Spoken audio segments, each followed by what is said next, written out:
Hi again, everybody. It's me, Kwite, coming back at you once again to rub my hoodie ass cheeks in your face. Today, though, I want to talk to you guys about something a little different than usual. Today, I want to blast your eardrums out with the longest piece of literature in the English language to ever exist. Now, what's the first thing that popped into your head when I said that? Was it the Bible, maybe? I mean, it's a safe bet. Shit is hulking with over 700,000 words. Or perhaps you thought it was some incredibly old text from medieval times or the Renaissance. Maybe of some dude going off the wall with philosophical thoughts and epiphanies that he probably came up with while tripping his ass off with the earliest available version of shrooms. Or maybe like some long-ass novel like Mission Earth by L. Ron Hubbard, which has over 1 million words. Well, if you guessed any of those things, then congrats! You're wrong, it's none of them. No, the longest piece of English literature to ever be written is a Super Smash Bros. Fanfiction. Yeah, nope, there's no meme segue here before I tell you what it actually is. That is actually the answer. In fact, this particular fanfiction might not only hold the title for the longest piece of English fiction, but also the longest work of literature ever written, period. This fanfiction is entitled The Subspace Emissaries World Conquest and was penned by the now legendary author Aura Chandler Chris. Its word count stands at a massive 4,102,328 words, and it's split up into a whopping 221 chapters. Now, that's a big number by any measure, but it is just a number, so let me try and put that in perspective based on some series you might be a little more familiar with. If you were to take the combined word count of all 7 Harry Potter books, which tallies up to 1,084,170 words, and then you added that to the combined word count of every Lord of the Rings book, 1,187,677 words, and then you added that combined word count to the amount of words in the entire A Song of Ice and Fire series, about 1,770,000 words, and you would still have less words than this fanfiction. In case you didn't get it, it's an absolute fucking behemoth. Now, before we get ahead of ourselves, let's back up and get some backstory on this here story. Story points X2. First of all, this story is actually a sequel to a different fanfiction written by the same author entitled The Bond of Aura, which clocks in itself at around 98,000 words. And that's the story that introduces the 2 main characters in this one, Chris and his 6-foot-tall Lucario. Lucario is a Pokemon for all of you uninitiated losers. The Subspace Emissaries World Conquest, which I will be calling TSEW or TSEW for the rest of this video, because the full title is a bigger mouthful than a 10-inch dick, was originally published on March 4th, 2008, and was last updated on June 11th, 2018. While this does mean that the fanfiction hasn't gotten an update since last year, it also means that when it was active, it had been so for over a decade straight. Like, good giggity goblin cock, that's more dedication and passion towards anything than I think I will ever have in my life. This fanfiction has garnered enough attention to itself to get it 2 of its own TV Tropes pages. Also, the fact that these pages exist means that there's at least one person besides the author out there that has read through the whole thing in depth to identify its tropes. But now, though, I think it's time we actually experience this veritable masterwork. Statistics and numbers can say a lot about the passion that almost certainly had to go into this thing to keep it going for this long,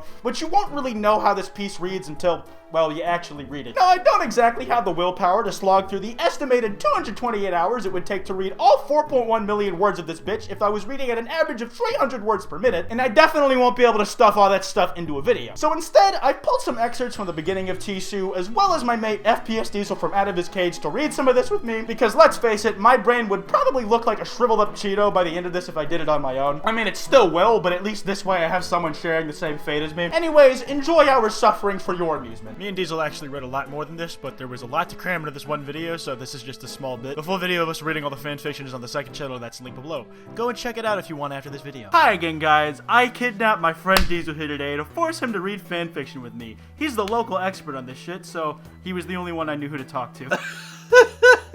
Local expert. I have a PhD. You're the only one who's made an extensive video essay on this shit, dude. I have weird hobbies. So, Diesel, what are we looking at here today? You've looked at this before, right? We're looking at the longest piece of fiction in history. Literally, in human history. This is the biggest thing. Diesel, would you like to start us off on Chapter 1, Start of Disc 1, New Game, Subspace, Deep Inside the Great Maze? Yes! It had been a long battle for survival, but he managed to stop the imbeciles from defeating him for real. Taboo, though, had been weakened during the battle. As he floated along in the void of the subspace, surrounded by darkness and swirling purple and blue colors, he reflected on the disastrous end of the battle. I couldn't have said it better myself, mostly because I don't speak English. What are your thoughts on the first paragraph? This requires an in-depth analysis. This is going to be studied in literary classes decades from now, Diesel. Nobody's gonna study this piece of shit.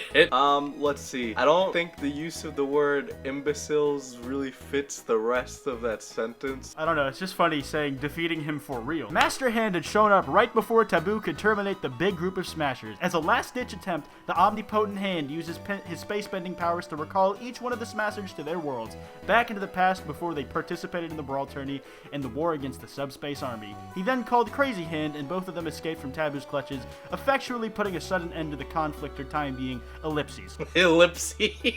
Have you ever called them smashers? No, never. I don't use the word smashers to refer to Smash characters. Like, smashers is what I would like call old people who like to swing. If you don't know what a swinger is, look that up. There you go. Yeah, I totally know what that means. I'm totally not typing define swinger into Google right now. A lively and fashionable person who goes to a lot of social events. A person who engages in a group sex or the swapping of sexual partners. There you go. That's what it is. Unfortunately, not everything was right. What I learned in boating school is that Master Hand couldn't manage to save certain smashers.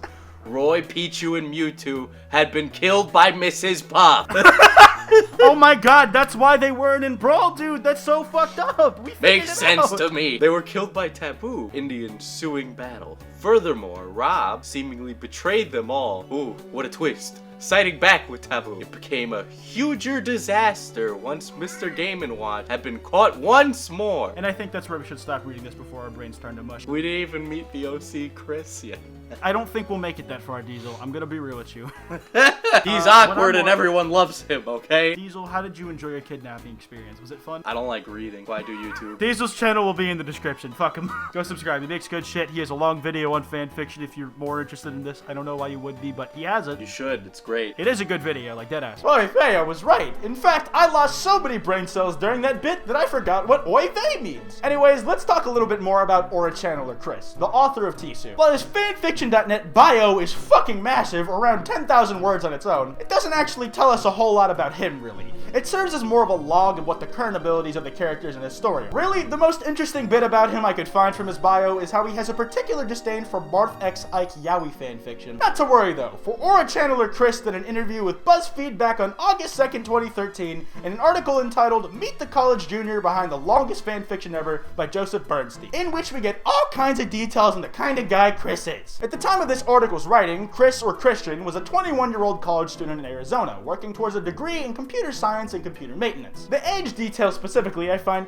very interesting because he very explicitly said he was not telling his age anymore in his fanfiction.net bio. The duality of man is on full showcase here. According to Chris, he's been writing fanfiction since the day Super Smash Bros. Brawl came out almost 10 years ago, and that he actually took up the hobby as a way to learn English. He says that initially he learned to write and speak in English from playing video games while he lived in Mexico, and that his English teachers were impressed with his progress in the language for a non-native speaker. As for the specific motivation for writing his 10-ton monolith of a Smash Bros. Fanfic, he says it came from a desire to expand upon the little quirks and glimpses of personality he says we see in the Smash characters. Like how Kirby is usually a docile marshmallow, but an absolute demon in the heat of battle. Or how Link goes into people's homes and breaks all their shit looking for money to rob them of. In regards to what his writing process is like, he says it can be a bit sporadic, but the way he describes it helps to explain a little of how he managed to get Tisu to the massive word count it's at today. Whenever I have my laptop, an Acer, or a computer with an internet connection, I usually get to writing to pass the time. If I don't have anything else to do, writing is a sure bet. And while he's writing, he says that he often listens to video game music to stop himself from getting bored, and that it also helps him envision what it is he's writing for a particular scene. When asked what non-fanfiction authors Chris likes to read, he says that he doesn't really read any at all. Just fanfiction. Which, honestly, that is a fucking power move, and I can absolutely respect that. You get that shit, Chris. You get that shit. He does go on, however, to say that he enjoys some of the school books he had to read for class, even if he did have to write book reports on them. Well, currently the fanfiction stands at like 220-something chapters and 4 million something words.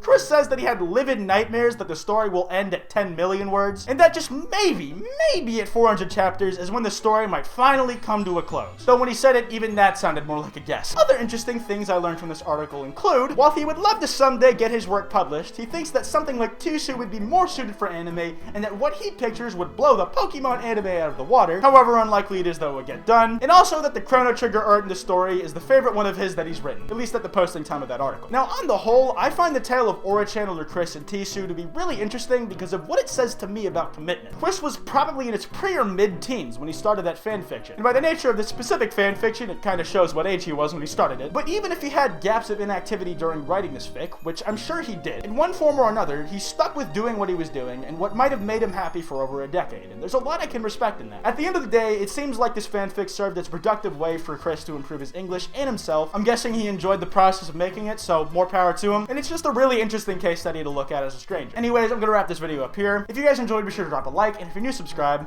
Thanks to Diesel for featuring this video again. You can check out his channel below. That video I mentioned he made on FanFiction is really good. This is like my second time around experimenting with this kind of format. Like, I think the last one was Sonic Christian fan art. But if you guys enjoy this format, please let me know, because I would definitely be willing to do more stuff like this. Anyways, this has been Kwite, and I will see you guys next time.